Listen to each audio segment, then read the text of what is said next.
Assalamualaikum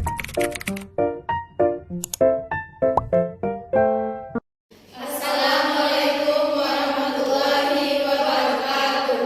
Kami dari kelompok 4 akan mempresentasikan hasil diskusi kami yang berjudul Pelayanan Kebidanan di Luar Negeri. Saya Fairin Anissa sebagai moderator. Selanjutnya, Perkenalkan, nama saya Febri Cynthia sebagai kameramen dan editor.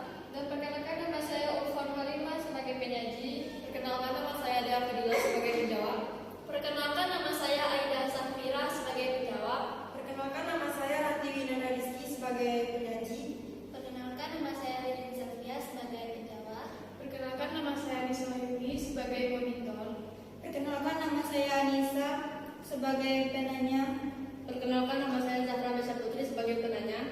Perkenalkan, nama saya Ramadhani Maina Duha sebagai penanya. Bismillahirrahmanirrahim. Assalamualaikum warahmatullahi wabarakatuh.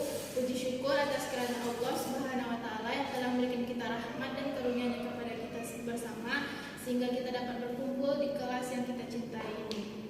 Dan tidak lupa pula salawat serta salam semoga tercurahkan kepada Rasulullah Muhammad SAW. Hari ini kami dari kelompok 4 akan mempresentasikan hasil diskusi kami yang berjudul Pelayanan Bidan di Luar Negeri. Baiklah, saya tidak akan memperpanjangkan mukadimah saya. Rangkaian acara yang akan kita lewati pada presentasi ini antara lain pembukaan, penyaji materi, sesi tanya jawab, penutupan. Acara yang pertama yaitu pembukaan. Marilah kita mengucapkan Bismillahirrahmanirrahim. Selanjutnya masuk acara selanjutnya yaitu penyaji materi yang akan disampaikan oleh Ulfa. Kepada Ulfa kami persilahkan. Sebelumnya saya mengucapkan terima kasih banyak kepada moderator yang sudah memberikan kesempatan untuk saya menjadi penyaji di presentasi kita saat ini, yaitu tentang pelayanan bidan di Amerika. Di Amerika, para bidan berperan sebagai dokter, berpengalaman tanpa pendidikan yang spesifik, standar atau peraturan-peraturan sampai abad ke-20. Sementara itu dianggap menjadi tidak diakui dalam sebagian besar yuridiksi atau hukum-hukum dengan istilah nenek tua. Kebidanan akhirnya padam, profesi bidan hampir mati di sekitar tahun 1700. Selanjutnya, di tahun 1765, pendidikan formal untuk bidan mulai dibuka pada akhir abad ke-18. Dengan medis yang berpendapat bahwa secara emosi dan intelektual, wanita tidak dapat belajar dan menerapkan metode adaptif. Selanjutnya, sejak awal 1990 setengah, persalinan di Amerika Serikat ditangani oleh dokter. Bidan hanya menangani persalinan wanita yang tidak mampu membayar dokter. Begitupun selanjutnya. Di tahun 1915, Dr. Joseph Deli mengatakan bahwa kelahiran bayi adalah proses patologis dan bidan tidak mempunyai peranan di dalamnya. Dan diberlakukan juga protap pertolongan persalinan di Amerika Serikat, yaitu dengan memberikan sedatif pada awal infartu, pemberian serviks berdilatasi, memberikan ater pada kala 2, melakukan episiotomi, melahirkan bayi dengan forceps elektrik, placenta, memberikan uteronika, serta menjahit episiotomi. Selanjutnya, akibat protap tersebut, kematian ibu mencapai angka 600 sampai 700 kematian per 100.000. Kelahiran hidup pada tahun 1900 sampai 1930. Dan sebanyak 30% sampai 50% wanita melahirkan di rumah sakit. Selanjutnya, pada tahun 1979, Badan Pengawasan Obat Amerika mengatakan bahwa ibu bersalin yang menerima anestesi dalam dosis tinggi telah melahirkan anak-anak yang mengalami kemunduran perkembangan psikomotor. Selanjutnya, pada tahun 1982, MANA atau Midwife Alliance of North America dibentuk untuk meningkatkan komunikasi antar bidan serta membuat peraturan sebagai dasar kompetensi untuk melindungi bidan.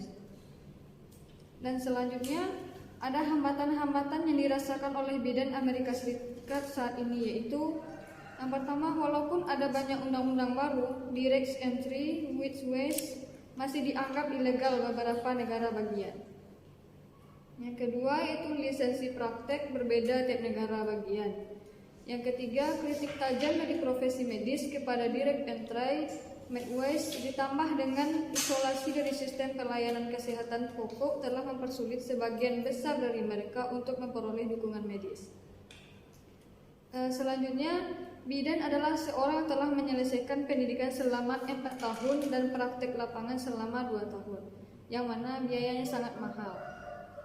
Dan selanjutnya, pelayanan bidan di Australia, yaitu Florence Nightingale adalah pelopor kebidanan dan keperawatan yang dimulai dengan tradisi dan latihan-latihan pada abad ke-19.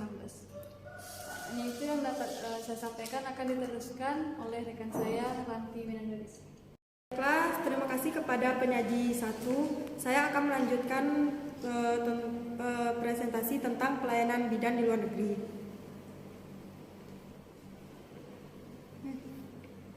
Pendidikan diploma kebidanan dinilai tahun 1893 dan sejak tahun 1899 hanya bidan sekaligus perawat terlatih yang boleh bekerja di rumah sakit. Pendidikan bidan di Australia telah mengalami perkembangan yang mengalami pesat sejak 10 tahun terakhir. Tidak semua institusi pendidikan kebidanan di Australia telah melaksanakan perubahan ini. Beberapa masih menggunakan program pendidikan yang berorientasi pada rumah sakit. Hal ini ditambah dengan kurangnya kebijakan formal dan tidak adanya standar nasional menurut National Review of Nurse Education 1913. Sebanyak 30% persalinan ditolong oleh bidan. Sejarah perkembangan bidan di Jepang. Bagaimana penanganan kehamilan di negara Sakura ini sangat menarik untuk diceritakan. Sebelum perang, hampir semua bayi-bayi di Jepang dilahirkan di rumah sebagai ganti di rumah sakit. Dokumentasi relevan pertama tentang praktek kebidanan adalah tentang pembantu-pembantu kelahiran asisten-asisten pada periode Tokugawa tahun 1603 sampai 1868. Dokumentasi lebih formal tentang kebidanan diterbitkan ketika banyak sekolah-sekolah kebidanan muncul. Proyek reformasi dalam pelayanan kesehatan selama rehabilitas sesudah perang adalah pembelaan jasa pelayanan kesehatan ibu. Seperti sebelumnya, menyambut hampir semua bayi-bayi dikirimkan oleh bidan-bidan ke rumah pada saat sekarang. Lingkungan kerja bidan sudah berubah sebanding dengan keadaan sekarang ini. Pada tahun 1998, ada 24.000 wanita-wanita yang mempraktekkan kebidanan di Jepang dan lebih dari 80% dari mereka bekerja pada rumah sakit atau klinik-klinik dengan para dokter. Pada sekarang ini, kehamilan seorang wanita mendapatkan perhatian besar dari pemerintahannya. Setelah ada konfirmasi adanya kehamilan dari dokter, yang bersangkutan diminta untuk mendaftar diri sebagai bagian kesejahteraan sosial pemerintah kota, kecamatan tempat mereka berkomisili. Dari lembaga pemerintahan tersebut, mereka diberikan Mother and Child Health Kit yang berisikan buku kesehatan, ibadah anak, serta kartu untuk pemeriksaan cuma-cuma selama kehamilannya. Kesehatan nasionalnya yang baik dan langsung ditangani oleh pemerintah di masing-masing kota secara otonomi juga sangat membantu meringankan beban biaya kesehatan. Bagi keluarga yang kekurangan dana untuk penanganan, akan diberikan bantuan oleh pemerintah di tempat pada waktu kelahiran. Perhatian ini juga di dalam kependudukan Jepang dan ikut asuransi nasional.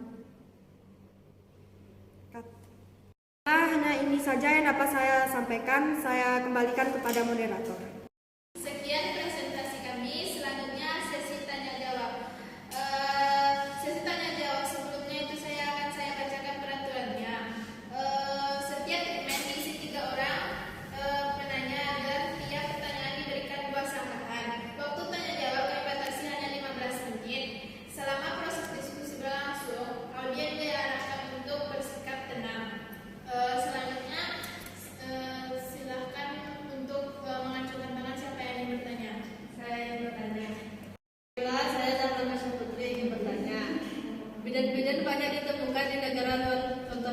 seperti yang dijelaskan tadi, ada di Amerika, Jepang, Australia. Pertanyaan saya, siapa bidan pertama di dunia dalam sejarah?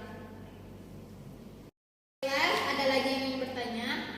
Saya Anissa ingin bertanya, pada tahun berapakah bidan pertama kali menolong persalinan secara mandiri pada sejarah bidan Amerika?